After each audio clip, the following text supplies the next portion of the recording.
Who's ready for Zoodiacs?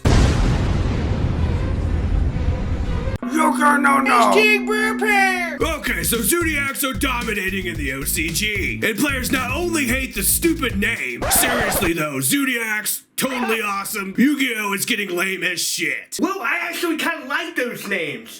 But players also don't like the idea of a Tier 0 format. And Tier 0 formats do happen. Do you remember Pepe or Dragon Rulers? Tier 0 formats drive away casual players and competitive players alike. But are Tier 0 formats really that bad? Retard alert! I mean, if you know what deck everyone is going to be playing, you can make effective card choices accordingly to counter that deck. In my opinion, it's gonna be really unpopular here, but I'd prefer a Tier 0 format over an extremely diverse format. Simply because when everyone is playing random decks, you have no idea what cards to side or even what cards to main deck. There's hardly anything that's standardized except for maybe staple cards. Versus a Tier 0 format where everyone is playing the same deck, so it makes picking your cards way easier. It just becomes as simple as picking out the most optimal cards. Like in Pepe format, if you were playing Cosmo, what card did you max out on to counter pendulums? You got a point. Don't get me wrong though, Tier 0 decks in their formats will always do the best at events. But it doesn't stop you from making the proper card choices to be competitive in Yu-Gi-Oh! And if you don't change your card choices, it's kind of your own fucking fault if you lose. Now dick slap that like button and subscribe!